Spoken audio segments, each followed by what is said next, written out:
Ek weet nie wat 2026 vir ons gaan inhou nie, geen mens weet nie. Maar een ding is redelik seker en dit is dat ek en my vrou hierdie jaar gaan trek.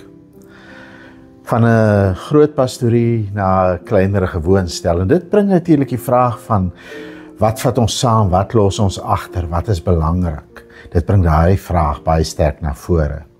Maar dit is nie net 'n vraag as 'n mens trek nie.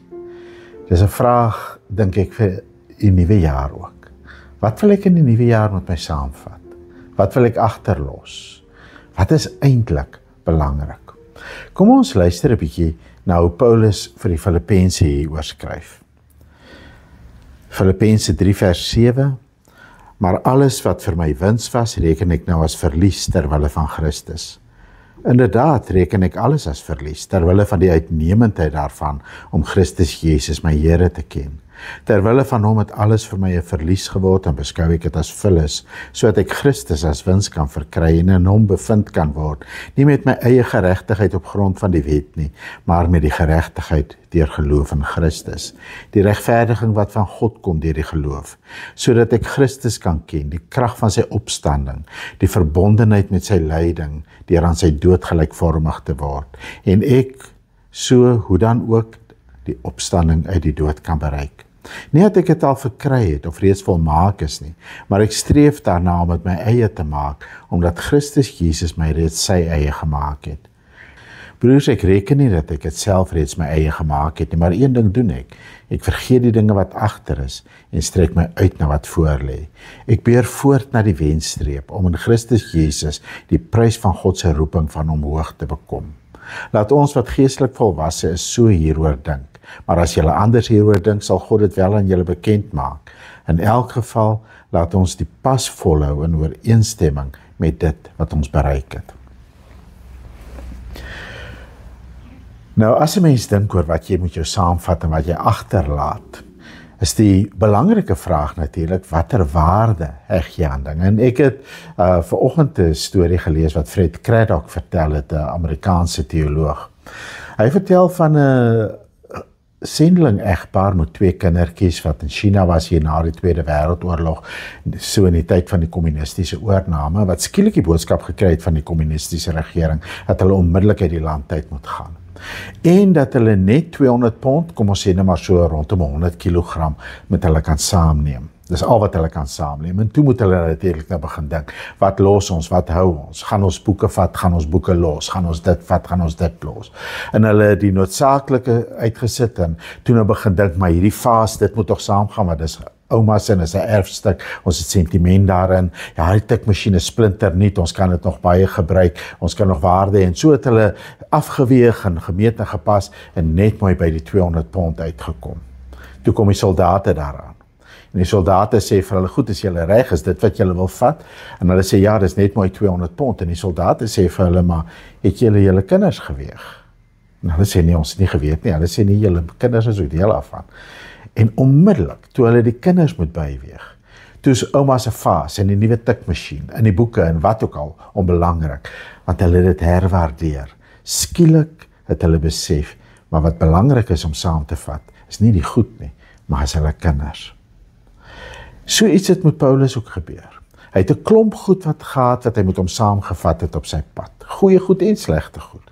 Maar toe hy Christus ontmoet het, en toe hy Christus leer ken, toe besef hy, maar 'n klomp van die goed wat hy gedink het belangrik is, wat hy met hom wil saamsleep, dit moet hy agterlaat. En dit wat hy nou wil saamneem, is iets heeltemal anders. So kom ons dink eers 'n bietjie oor die goed waarvan hy sê, een ding doen ek vergeet van wat agter is. En vergeet beteken nie soseer vergeet in die sin dat hy nie meer daaraan dink of glad nie meer daarvan weet nie. Dis vergeet in die sin waar daai sendeling egpaar hulle blomvaas of tikmasjien vergeet het toe hulle gegaan het. Hy het dit van minder waarde geag. Nou aan die een kant sou mens kon sê, is dit wat Paulus agterlaat, is verwyte. In die begin van hoofstuk 3 praat hy oor wie hy was voordat hy Christus leer ken het. En dan sê hy onder meer, hy praat van 'n klomp goeie goed of dinge wat hy destyds gedink het goed is, maar hy praat van een ding wat swaar op hom moes gedruk het, iets wat hy telkens in sy briewe na toe terugkom. En dis die feit dat hy Christus se kerk vervolg het en eintlik so vir Christus self vervolg het. Dat hy homself moet ywer daarop ingestel het om die kerk te vernietig, omdat hy homself as 'n vyand van Christus beskou het en Christus beskou het as 'n vyand van alles waarvoor hy staan. Natuurlik kon Paulus dit nooit regtig vergeet nie. Sy lewe lank het hy geweet en dat hy teruggekom na hierdie punt om te sê, maar ek is iemand wat die kerk van Christus vervolg het. Ek is iemand wat eintlik vir Christus self vervolg het. Dis deel van sy storie. So hy het dit nie vergeet in die sin dat hy nooit meer aan gedink het nie.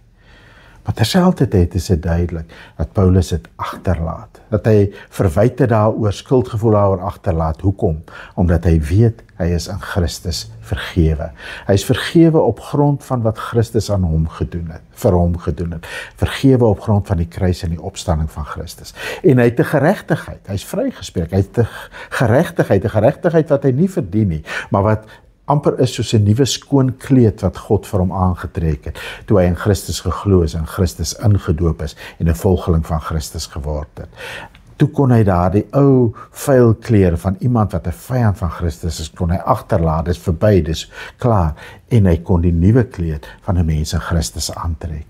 En dit beteken nie dat Paulus ooit onverskillig geraak het oor die verkeerde wat hy gedoen het. Dat hy gesê het, dis nou maar reg, of homself probeer verdedig het, of het probeer goed praat het nie, hoegenaamd nie. Maar hy was vry daarvan, vry om homself uit te strek na dit wat voor lê, na die doel wat God met sy lewe het. Ek dink baie keer word mense deur die las van verwyte teruggehou in die verlede. Ag, het ek maar dit gedoen, hoekom het ek dit gedoen? As ek dit net beter gedoen het, as ek net so gemaak het. Verwyte word 'n las wat jou terughou in die verlede en wat jou verhoed daarvan om jou reg uit te strek na die toekoms. En as die verwyte swaar druk op jou, kan dit gebeur dat dit 'n klomp bagasie word wat jy met jou saamsleep. Bagasie wat maak dat jy eintlik nie vorentoe kan kom nie, wat jy bly terughang na dit wat jy in die verlede verkeerd gedoen het, dit waarvoor jy weier om God se vergifnis te aanvaar, dit waarvoor jy weier om jouself te vergewe. So, ek weet nie of jy dalk bagasie met jou saamsleep nie, maar dit is nou 'n goeie tyd om te sê, daardie bagasie los ek by Christus. Christus het vir my gesterf, sy getrouheid tot in die dood, maak daardie ontrouheid en daardie sonde, en daardie verkeerde keuses en daardie goed wat ek opgemors het, dit maak dit toe. Ek kan dit agterlaat, nie om dit goed te praat nie, nie om te sê het was reg nie, ek weet dit was verkeerd, maar om myself los te maak daarvan, dat ek my kan uitstrek na die toekoms wat God vir my bedoel, dat ek met 'n vry gemoed in die jaar kan instap. Maar Paulus praat nie net oor die feit dat hy Christus vergeet het nie, vervolg het nie. Paulus praat ook oor die goed wat hy in die verlede as prestasies beskou het, die goed waarop hy hom geroem het, die goed wat hy gedink het, maar dit maak van hom 'n spesiale mens, dit maak van hom iemand wat eintlik al die doel wat God met hom in die lewe het bereik het. Hy het die regte afkoms, hy behoort aan die regte groep, hy hou die wet op die regte manier, hy sê hy was onberispelik, met ander woorde op 'n stadium was Paulus 'n mens wat sê, kyk ek het dit alles, ek het dit gemaak, ek het die doel reeds bereik, totdat hy Christus ontdek het, en agtergekom, maar God het 'n ander doel met sy lewe. Dit is amper asof Paulus in die eerste deel van Filippense 3 jou vat na sy soos 'n atleet wat jare gelede presteer het, jou kan vat na die kas met al die trofeeë, daar hang die goue medaljes, daar is al die blink bekers. En Paulus vat jou na daardie goed, en hy sê, weet julle wat, ek het agtergekom, ek het dit ook nie nodig vir my toekoms nie. Ja, daar was nie fout meer noodwendig nie, dalk was dit goed vir my, dalk kan ek nou nog so 'n bietjie lekker kry oor die feit dat ek 'n Israeliet is, dalk kan ek nou nog vreugde vind in die wet van God, hoekom nie? Dis alles gawes van God in my, maar ek wil nie meer daai klomp medaljes en trofees met my saamsleep nie, want dis net 'n las, maar daar's iets wat oneindig belangriker is in my lewe. Ek is doodseker as daardie Chinese egpaar, sê nou maar as een van hulle atleet was en hulle het 'n klomp trofees gehad en goue medaljes en hulle moes kies tussen of hulle dit wil saamvat as 'n herinnering aan al die vergane glorie van 'n atletiese loopbaan, hulle moet kies tussen dit en hulle kinders, so hulle gesê het nie, wat die trofee kan maar bly en die medaljes kan maar bly, ons vat ons kinders saam. Nou dis presies waar Paulus is. Hy sê, as ek in die toekoms ingaan, is daar een ding wat ek wil weet, en dit is dat ek saam met Christus in die toekoms ingaan. Want in Christus ek vergewe, in Christus het ek 'n nuwe mens wees. Deur Christus is ek besig om te groei daarna, om ook als meer soos Christus te word, om die mens te word wat Christus wat Christus was, die mens wees wat God vir my bestem het. En ek is nog nie daar nie. Ek weet ek het nog nie die doel bereik nie. Ek is nie soos die ou Paulus van voor die Damaskuspad wat dink ek het klaar die doel bereik en ek is onberispelik en ek het alles reg. Ek weet ek is nog lank nie daar nie. Ek is nog lank nie die mens wat God wil hê ek moet wees nie. Ek is nog lank nie by die doel van my hemelse roeping gekom. Maar ek is nog op pad en ek strek my uit daarna, ek beer vorentoe. Maar om dit te kan doen, moet ek daai ou klomp trofee en medaljes agterlaat en sê nee wat, dit het eintlik nie meer vir my waarde nie. Dit is nou eintlik ook maar net 'n klomp bagasie en ek laat dit agter sodat ek myself vorentoe kan strek. Hoekom is dit so negatief om vas te klou aan die goeie dinge van die verlede? Is nie verkeerd om dit te onthou in die sin van dat jy sê wel, ek weet dis deel van God se genade in my lewe en ek is dankbaar daarvoor nie. Maar as 'n mens omkyk lewe en jy praat oor die goeie ou dae, die dae toe ek nog dit presteer het in my werk, dit presteer het in sport, ja, miskien selfs dit in my godsdienst bereik het, in my geloofslewe bereik het, en al jou prestasies lê in die verlede, dan beteken dit al jou energie gaan in die verlede en terug, en jy het nie energie vir wat voor lê nie. En jy praat asof jou lewe eintlik verby en klaar is, en jy vergeet, maar tot op die dag wat Christus jou kom haal, of dit nou in jou dood is en of dit in sy wederkoms is, tot op daardie dag het God nog 'n pad om jou te loop, om jou te vorm, om jou te laat groei. So, moenie net jou verwyte en jou bagasie agterlaat nie, maar raak ook vry van jou status, van jou prestasies, van die goed waarop jy trots was, raak vry daarvan.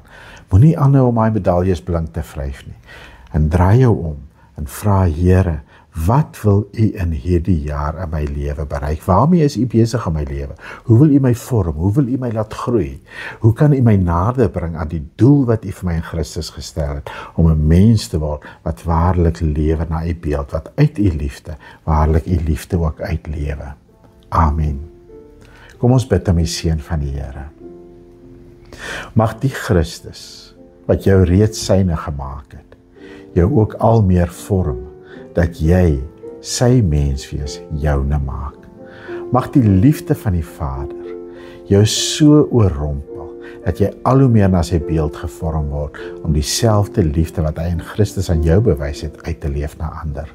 En mag die gemeenskap van die Heilige Gees jou al hoe meer toewy aan God, sodat jy as heilige mens, as geheiligde in Christus, ook al hoe meer vir God en vir ander kan lewe.